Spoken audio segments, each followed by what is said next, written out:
Okay, sir. Now, as I've been telling you, I grew up farming, right? And so we had, of course, cows as our main bulk of animals.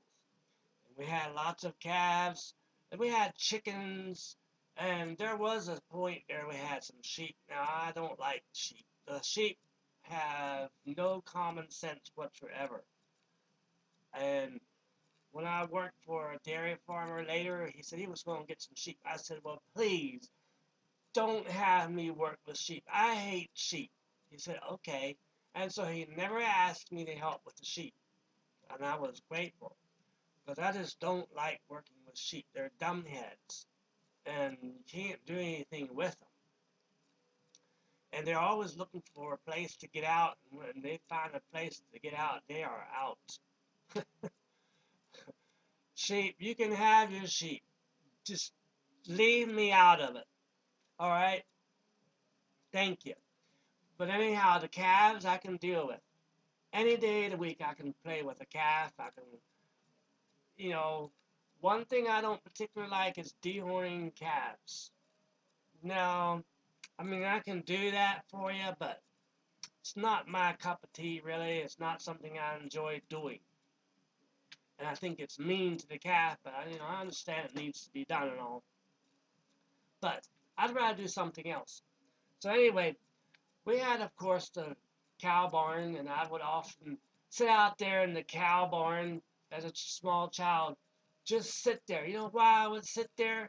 I like to be off to myself, for one thing, but I enjoyed sitting there and listening to the creaking of the barn.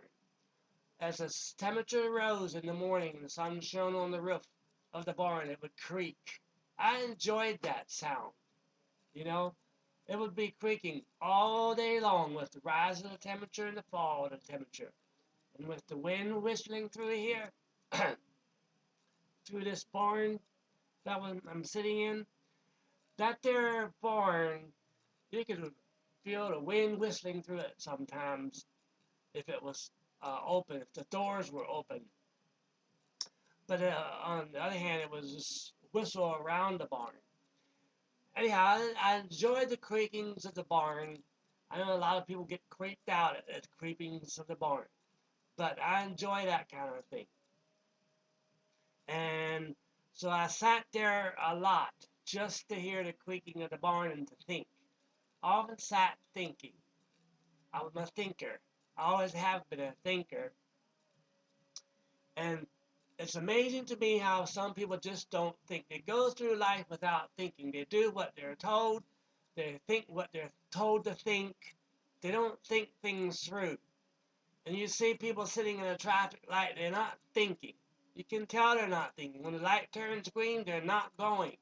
And the person ahead of them goes, and they just creep along. They have no thought of the impact of the people behind them, that there are 5 cars behind them, and 2 cars will get to go because they don't trail after the person in front of them.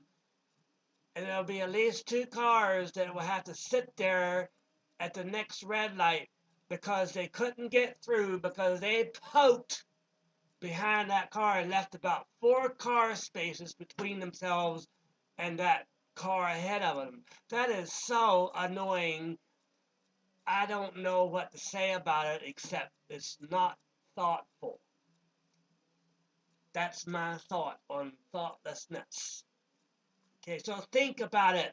Next time you are at a light, if the car ahead of you is going, stay after that car. You don't have to tailgate him or scare him, but just keep with him so the person behind you can keep with you so the trail of cars can get through there.